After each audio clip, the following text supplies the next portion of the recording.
mencionado de que sería bueno explicar las diferentes definiciones que podríamos tener a raíz de este tema. ¿Ok? Entonces, del griego, si mal no me equivoco, climater, que es un vocablo, que significa una transición o como la subida de escalinatas o de escaleras, el climaterio implica toda una transición gradual, una transición que tomando el día de la menopausia o la fecha de la menopausia empieza tiempo atrás y prosigue tiempo hacia adelante, siendo el evento primordial de esto la menopausia.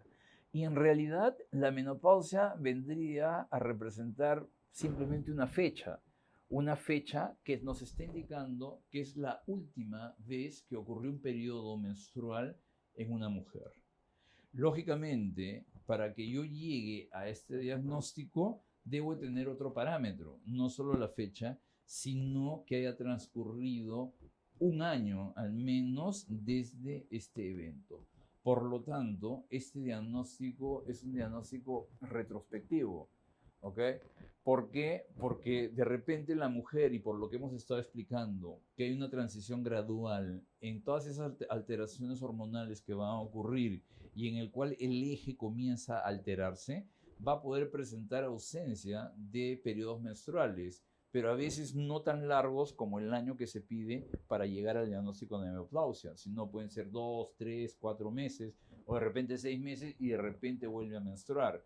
Entonces ahí puedo caer en el error de decir, esta mujer ya está en la menopausia, ya tuvo su menopausia, porque es un diagnóstico retrospectivo para hablar correctamente.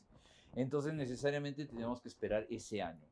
Si transcurre un año en que la mujer ya no menstrua, podemos establecer aquella fecha retrospectiva como el día en el que ocurrió la menopausia. ¿Y qué tiene que ver todo lo que hemos dicho en referencia a climaterio? Que ocurre toda esta transición que ustedes están viendo, ¿ok? En la cual quizás una de las más importantes es la llamada perimenopausia, es decir, todo el tiempo que está alrededor de la menopausia y que generalmente se toma hasta que se hace el diagnóstico, es decir, hasta un año después del último periodo menstrual. Pero como ven, toda esta transición puede empezar muchos años anteriores. ¿Ok? ¿Y por qué es importante? Porque quizás para adaptarse la mujer a este nuevo ciclo de vida que va a tener, van a haber algunas sintomatologías muy molestosas que no todas las van a tener, por así decirlo, en el mismo grado, pero generalmente se ve en la gran mayoría de estas, como vamos a ver, porque son signos vasomotores o alteraciones del carácter y que son en realidad sintomatología llamada temprana, porque ocurre justo en la perimenopausia, que quizás no sea la más importante, pero puede estar de la mano con alterar su ritmo de vida en estas mujeres. ¿Ok? Ahora, los progresos y los consensos en los que estamos, sobre todo en nuestros tiempos, con un desarrollo, sobre todo de la tecnología y de las comunicaciones, llevó a que hace muchos años atrás, si mal no recuerdo, fue en el 2001, el primer taller que se hizo esto referente a las etapas en cuanto al envejecimiento reproductivo en las mujeres, ¿ok? Y un segundo taller, y por eso lleva el nombre, fueron casi 10 años después, en el 2011, ¿ok? Llevaron a que haya este taller justamente para unificar sobre todo definiciones en las cuales no superpongamos periodos o comencemos a usar nomenclatura errónea. Por eso, este taller, cuyas siglas en inglés aparecen acá, y más resumidamente se conocen como el STRO, y el STRO hoy en día se llama el STRO 10, ¿ok?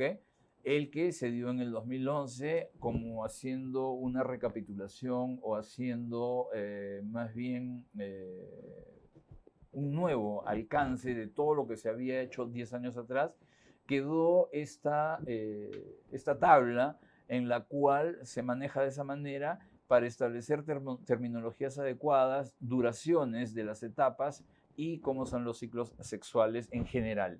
Más adelante, después de explicar cómo es la expresión clínica en la menopausia, haremos una comparación sobre todo con estas etapas para establecer también las posibilidades de diagnósticos o las posibilidades también de la expresión clínica que van a presentar la mayoría de estas mujeres.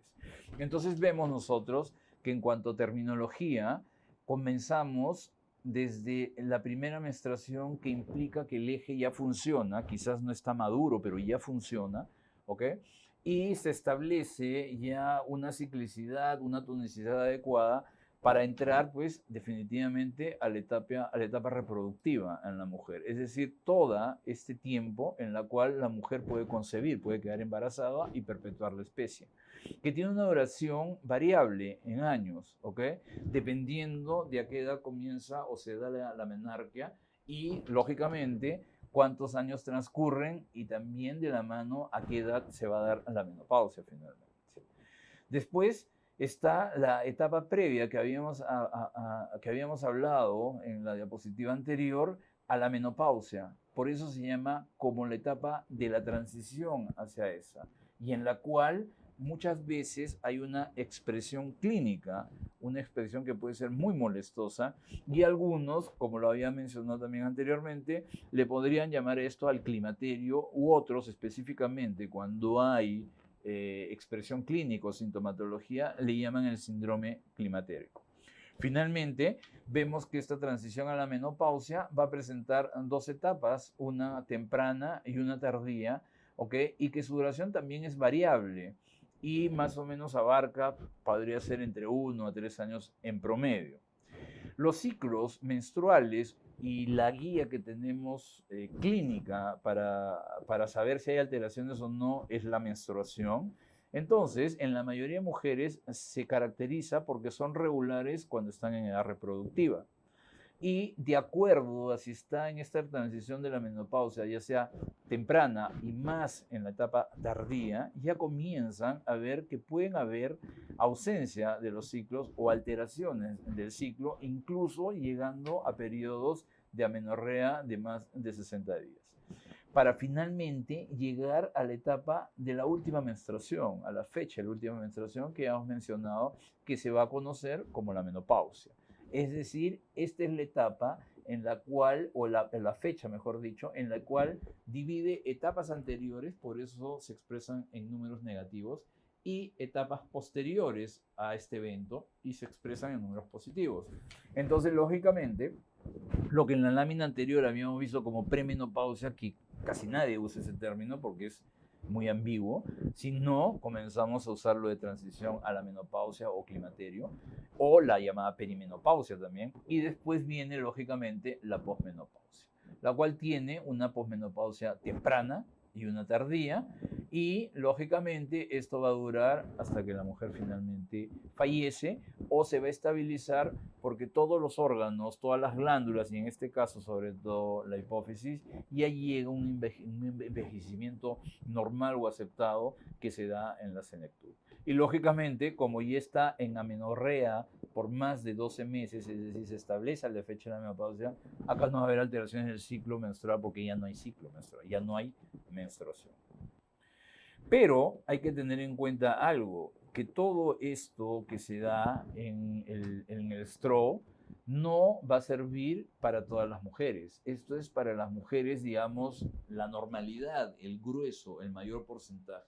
Pero ojo que esto no va a funcionar, por ejemplo, en aquellas mujeres fumadoras, en aquellas mujeres que tengan alteraciones del peso como la obesidad o la desnutrición, lógicamente en las histerectomizadas y sobre todo tempranamente, porque no tengo cómo valorar el ciclo menstrual que ustedes están viendo y esa es la guía, y quizás al ser histerectomizadas no entra en una menopausia de esa manera porque los ovarios pueden seguir funcionando, y eso lo vamos a ver un poquito más adelante cuando quizás hablemos lo que es la menopausia precoz. Lógicamente, en anatomías tanto uterinas como ováricas anormales, o en aquellas mujeres que tengan algunas enfermedades que finalmente dan irregularidades menstruales crónicas. Por lo tanto, todas estas definiciones no van a funcionar para ellas. Finalmente, como definiciones, es importante remarcar que la perimenopausia quizás es el periodo más importante porque altera mucho la calidad de vida, ¿ok? Entonces, cuando la mujer ve que esa calidad disminuye y que su vida no transcurre igual como era la anterior, porque se está estableciendo este periodo alrededor de la menopausia, es quizás donde debamos actuar para combatir todas esas posibilidades. Pero vamos a ver más adelante que quizás la sintomatología tardía es la más importante porque puede tener muchas consecuencias, sobre todo por un ambiente hipoestrogénico en la economía de la mujer. En la primera diapositiva habíamos hablado algo de ciclo sexual y habíamos mencionado también cómo es la posibilidad de que se altere ese ciclo y cómo varía los niveles hormonales en estas mujeres.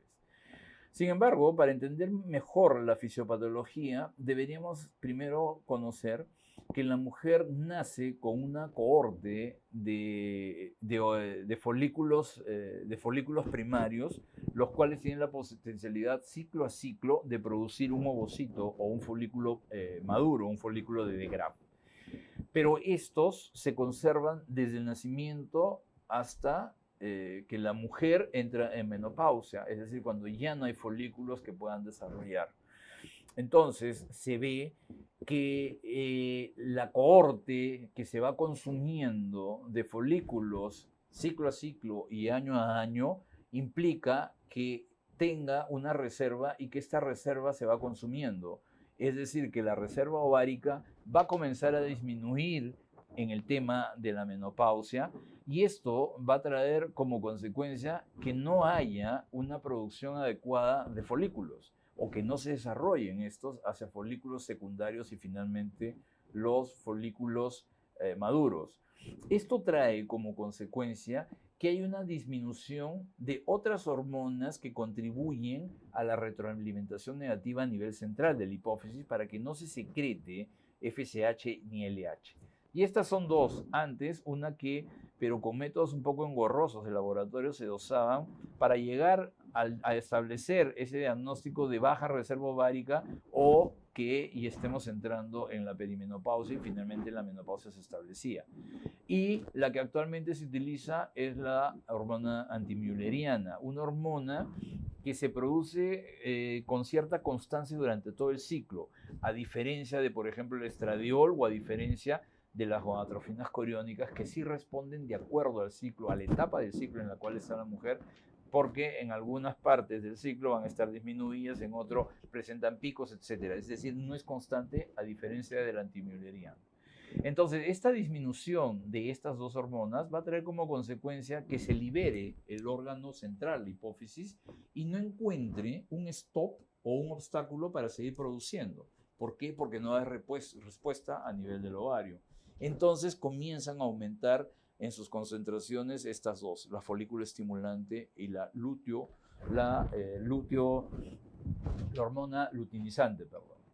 Pero a su vez esto genera el aumento de las concentraciones, un círculo vicioso porque incide fuertemente, ¿ok?, en que disminuye aún más la reserva ovárica que ya tiene pocos componentes para seguir desarrollando. Entonces, al haber ese estímulo grande y todavía responde el ovario con ya una reserva ovárica disminuida, comienza a incluso a consumirse más esta reserva.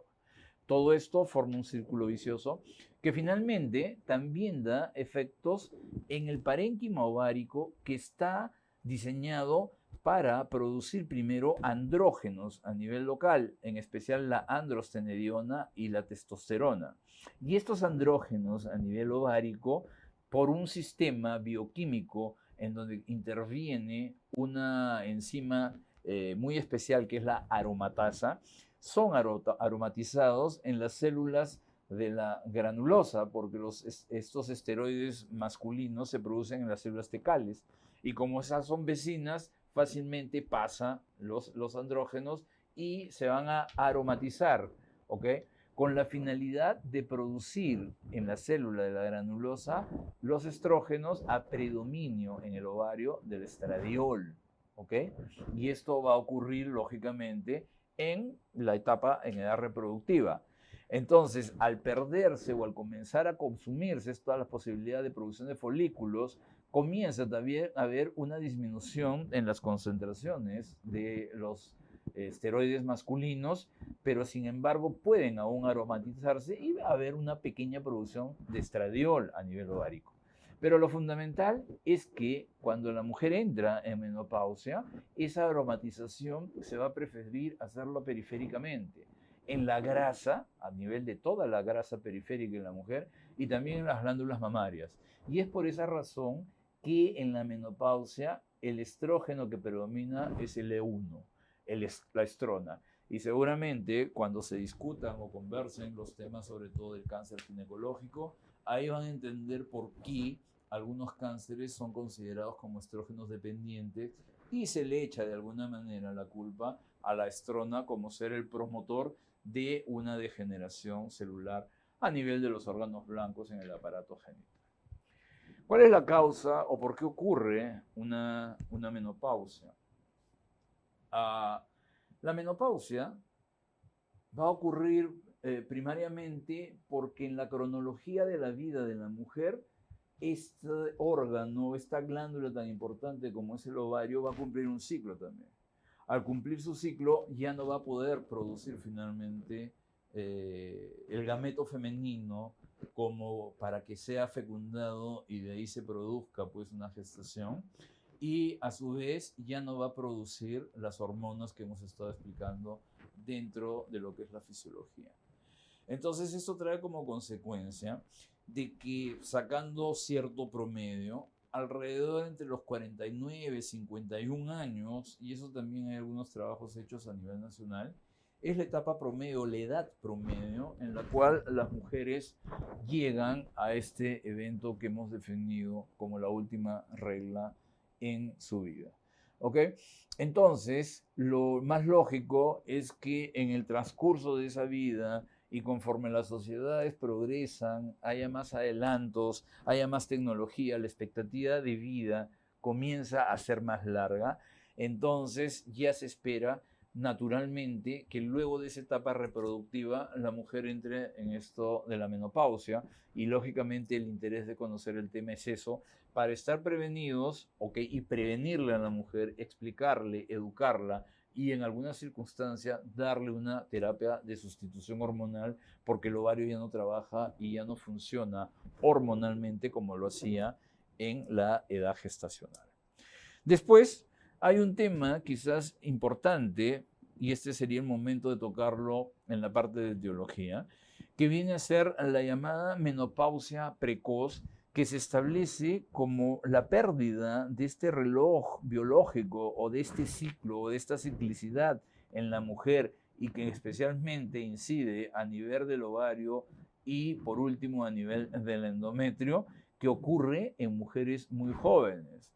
Y esto puede traer como consecuencia que el tiempo, al haber mencionado antes que la expectativa de vida en las diferentes poblaciones cada vez es mayor, entonces en estas mujeres que son jóvenes realmente, el tiempo de vida en el cual su economía no va a estar expuesta a la secreción del estradiol puede traer como consecuencia que los llamados síntomas tardíos o quizás para algunos otros complicaciones tardías de la menopausia traiga problemas o complicaciones mayores para ella. Por eso es un tema importante y a destacar la menopausia precoz, que si bien no tiene una incidencia muy alta, es, al igual que la natural, una amenorrea hipergonadotrópica, ya que el ovario, al no secretar los esteroides, libera la hipófisis para que ésta libremente y sin oposición comience a secretar las gonadotrofinas hipofisiarias. Por eso se llama amenorrea hipergonadotrópica. Y lo fundamental que ocurre en mujeres muy jóvenes, ocurre generalmente como sesgo o como límite antes de los 40 años. Es decir, aquellas que tienen una menopausia posteriormente a esta edad no entra o no se la cataloga como una menopausia precoz, pero las otras sí.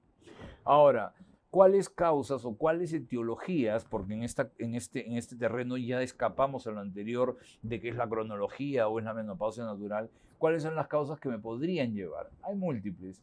¿ok? Desde, sobre todo las enfermedades autoinmunes, hay mucha relación con esto. En todas esas y sobre todo son enfermedades de colágeno, enfermedades que sobre todo la manejan los reumatólogos, que finalmente pueden incidir a nivel ovárico y por ende alterar esta glándula y ya no hacerla funcional. ¿Ok? El síndrome antifosfolipídico también muchas veces está de la mano con esta. Causas genéticas, ¿ok? Cromosomopatías, etcétera, o que por alguna razón a la mujer, por una razón sobre todo oncológica, de tipo oncológica, ya sea del mismo aparato genital o de otros órganos, sobre todo vecinos, ¿ok?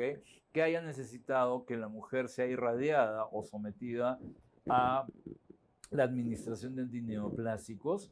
Entonces esto trae como consecuencia de que el ovario es un órgano muy lábil a estos elementos y finalmente también es atacado secundariamente y se pierde la función celular como hormonal.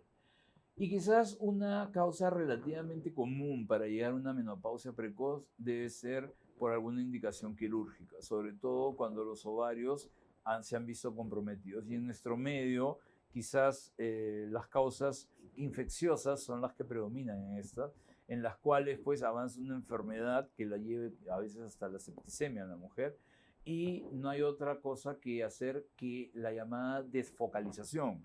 Es decir, el órgano que está afectado por una infección, en este caso del aparato genital interno, el útero seguramente, los ovarios y el resto de los anexos, las trompas, no queda otra alternativa que retirarlos. Es decir, hago una histerectomía y muchas veces una salpingo o forectomía.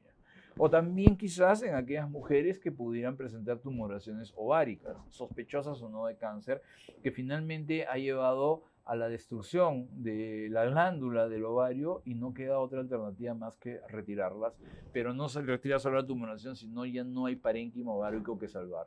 Entonces, las causas quirúrgicas quizás son unas causas importantes, sobre todo a nivel de frecuencia, de que una mujer pueda llevar a una menopausia precoz. Y la inducida, básicamente, está pues indicada porque a veces no queda otra alternativa que inducir esto, sobre todo cuando el mismo ovario es atacado, como habíamos explicado, o en mujeres que tengan un cáncer, problemas neoplásicos ováricos, tenemos lógicamente que hacerlo de esa manera.